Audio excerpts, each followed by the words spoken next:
Hello, my dear student. You are watching the educational channel Munmun Bhakta Tutorial, and this is the part 2 of the chapter Fractions and Rational Numbers for class 7. So, be ready with your notebook and pen, and I just come to the point. प्यारे विद्यार्थियों, पिछले class में हम लोग इस chapter में fractions के बारे में चर्चा कर चुके हैं और हम लोगों ने सीखा कि फ्रैक्शंस के टाइप्स कितने होते हैं और फ्रैक्शंस का एडिशन, सब्ट्रैक्शन, मल्टीप्लिकेशन और डिवीजन को कैसे सॉल्व किया जाता है।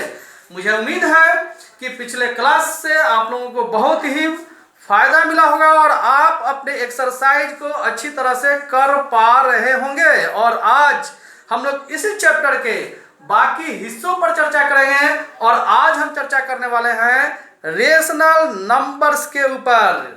तो इससे पहले कि मैं रेशनल नंबर के बारे में कुछ आपको बताऊं, आपको रेशनल नंबर से पूरी तरह फेमिलियर होना चाहिए, यानी कि उसके बारे में आपको जानकारी होनी चाहिए। अगर आपके पास रेशनल नंबर के बारे में जानकारी नहीं है तो मैं इस क्लास में आपको रेशनल नंबर बिल्कुल ही नहीं बताने जा रहा हूं। लेकिन आपको नाखुश होने की जरूरत नहीं है, क्योंकि मैंने ऑलरेडी इस टॉपिक पर पहले ही एक वीडियो बना रखा है जिसका नाम है नंबर सिस्टम। जी हाँ, आप नंबर सिस्टम वीडियो को वॉच करेंगे।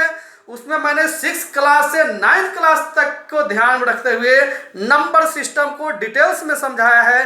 आप वहां से रेशनल नंबर को अच्छी तरह से समझ सकते हैं और उसके बाद इस क्लास को आप अटेंड करके आगे की बात अच्छी तरह से समझ सकेंगे। तो आइए इस चैप्टर में आगे हम लोग और क्या क्या पढ़ने वाले हैं। हम लोग आज पढ़ने वाले हैं रेशनल नंबर क्या है, जिसको मैं नहीं बताने जा रहा, ये मैं आपको लिंक बताया। नंबर सिस्टम में आप देखेंगे, ये आपका कंप्लीट हो गया। नंबर 2 हम लोग इस चैप्टर में यानी कि ये सीखने वाले हैं कि हम किसी रेशनल नंबर को नंबर लाइन पर कैसे रिप्रेजेंट करते हैं। और नंबर 2 ये सीखने जाने वाले हैं कि किसी दो रेशनल नंबर के बीच में एक या एक से अधिक रेशनल नंबर को हम कैसे निकाल सकते हैं। और इस बार फिर मैं इन दोनों क्वेश्चंस का जवाब आपको बिल्कुल ही नहीं बताने जा रहा हूं, क्योंकि अगर आप हमारे रेगुलर स्टूडेंट हैं और आप रेगुलर क्लास को अटेंड कर रहे हैं तो इस दोनों प्रश्न का जवाब भी आपको मेरे पहले के वीडियो में मिल जाएगा। इसलिए मेरे 7th क्लास के प्यारे विद्यार्थियों, आप उस वीडियो को वॉच करें जिसका नाम है rational number for class 7 and 9 पर मैंने वीडियो बनाया है। और वो इसलिए कि आप जो ये दो क्वेश्चंस इस क्लास में पढ़ रहे हैं ना, उसे 9th क्लास में भी आपको पढ़ना है। तो मैंने इन दोनों क्लास को ध्यान में रखते हुए एक कॉमन वीडियो मैंने बना दिया कि वीडियो 1 और काम 2 क्लास का होगा।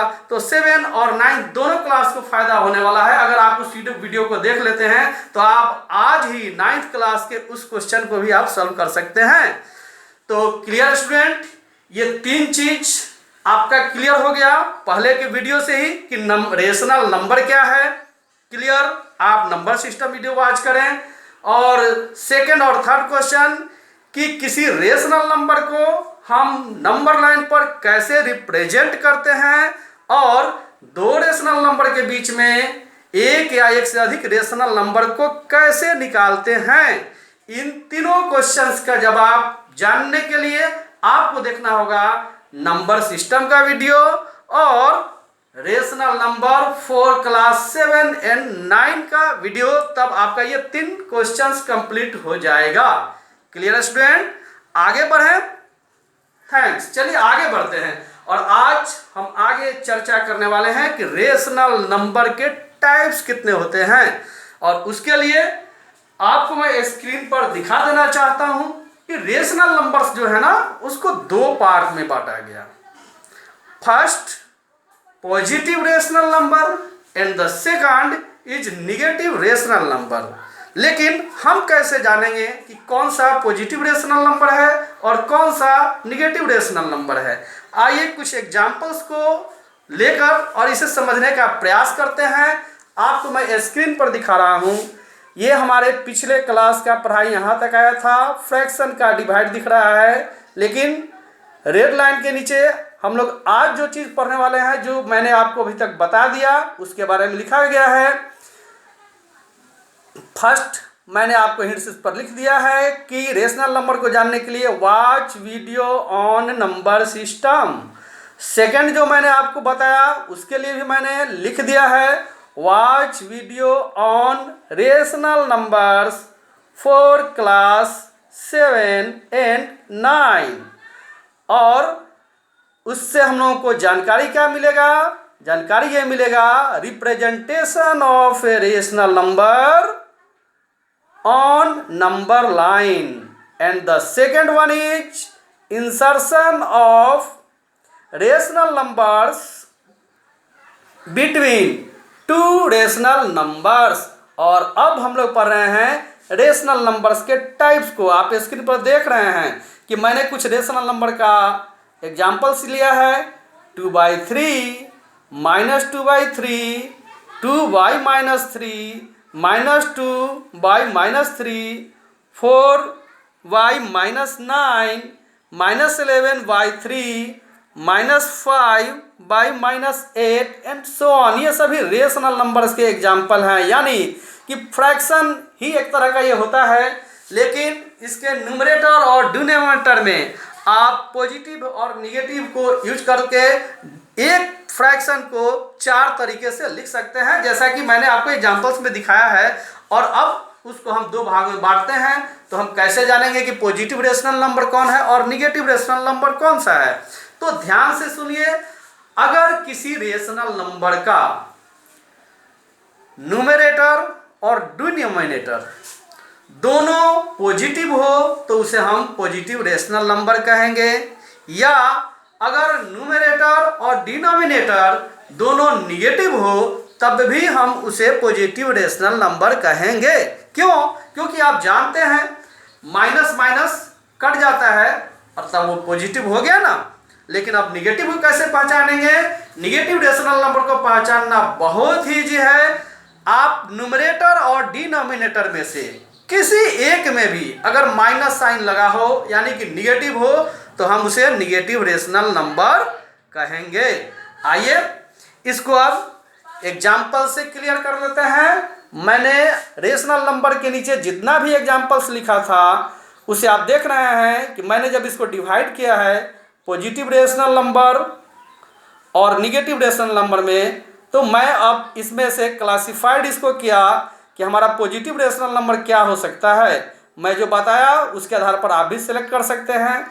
यहाँ हम देख रहे हैं कि ये दोनों पॉजिटिव है, इसलिए 2/3 हमारा पॉजिटिव रेशनल नंबर हो गया। फिर आप देख रहे हैं ये न्यूमरेटर में माइनस लगा हुआ है, इसलिए हमारा ये पॉजिटिव नहीं निगेटिव है। फिर यहाँ भी डिनोमिनेटर में है, इसलिए निगेटिव है, लेकिन यहाँ दोनों में लगा हुआ है -2y-3, इसलिए यह माइनस माइनस कैंसिल हो जाता है। तो ये हमारा पॉजिटिव रेशनल नंबर हुआ। देखने में निगेटिव लग रहा है लेकिन ये पॉजिटिव है एक्चुअल में। तो मैंने लिखा यहाँ पर -2y-3। फिर देखिए उसके बाद आगे हम बढ़ते हैं। ये 4y-9 निगेटिव है, -11 न्यूमरेटर में लगा है निगेटिव है, -5y-8 दोनों में निगेटिव है, इसलिए ये भी पॉजिटिव रेशनल नंबर हुआ। मैंने यहाँ लिखा -5y-8। इस तरह से आप और भी बहुत सारे एग्जाम्पल्स को लिख सकते हैं। निगेटिव में जो बच गया है उसको मैंने लिख दिया है -2y-3, 2y-3, 4y-9 and -11y3 and so on. Clear student? मुझे पता है कि आप लोग अच्छी तरह से इसको समझ गए होंगे। और अब हम बढ़ते हैं आगे। हम लोग इसमें एक और चीज़ सीखेंगे कि इक्विवेलेंट रेशनल नंबर क्या है, यानी कि हम किसी दिए हुए रेशनल नंबर के बराबर, समकक्ष, समतुल्य, इक्विवेलेंट बहुत सारे रेशनल नंबर को कैसे निकाल सकते हैं। तो उसके लिए देखिए, कोई आपको एक रेशनल नंबर एग्जाम्पल्स में लेना होगा। मैंने एक ले लिया है इक्विवेलेंट रेशनल नंबर के लिए। मैंने लिया कि -3/5 का 2 या 3 या 4 या 5 या और भी कहिए, हमें इक्विवेलेंट रेशनल नंबर ज्ञात करना है। तो देखिए बहुत सिंपल सा काम है। आपको जो भी रेशनल नंबर दिया गया हो उसके लिए आपको मैंने देखे हिंट्स दिया है। यहाँ पर आपको न्यूमरेटर और डिनोमिनेटर दोनों में ही मैंने यहाँ लिखा है इंटू 2, यानी कि 2 से मल्टीप्लाई करेंगे, अगला इक्विवेलेंट रेशनल नंबर आ जाएगा। फिर आप 3 से करेंगे उसी नंबर में तो उसके आगे वाला आ जाएगा। इंटू 4 करेंगे दोनों में ऊपर नीचे, फिर अगला आता जाएगा। फिर 5 से मल्टीप्लाई करेंगे, 6 से करेंगे, 7, 8, 9, 10। आप जितना अधिक इक्विवेलेंट रेशनल नंबर जानना चाहेंगे आप जरूरत के हिसाब से निकाल सकते हैं। मैंने कुछ निकाल कर दिखाया है। तो देखिए, जब हम -3/5 को 2 से मल्टीप्लाई करेंगे दोनों में तो ये -3 में 2 से करेंगे तो -6 हो जाएगा, 5 में 2 से करेंगे 10 हो जाएगा। पहला इक्विवेलेंट रेशनल नंबर हमारा आ गया जो -3/5 के बराबर है। फिर उसके आगे वाला फिर आ गया, ये 3 से -3 का 3 से होगा -9 और 5 3 जा 15। फिर नेक्स्ट -3 4 जा -12 और 5 4 जा 20। फिर नेक्स्ट -3 5 जा -15 और 5 5 जा 25।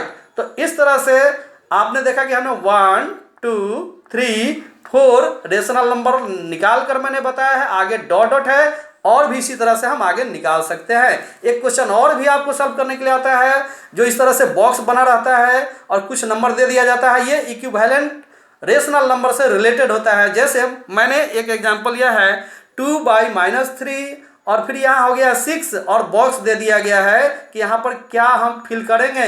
बहुत सिंपल है, आपको ये देखना है कि 2 को किस नंबर से मल्टीप्लाई किया कि 6 हुआ। तो 2 3 जा 6 हुआ, इसलिए आपको पता चले कि 3 जा 3 से किया तो आप -7 में 3 से मल्टीप्लाई कर लेंगे और जो नंबर आएगा वहाँ पर डाल देंगे। मैंने रेड से यहाँ डाल दिया है, देखिए फिल किया है।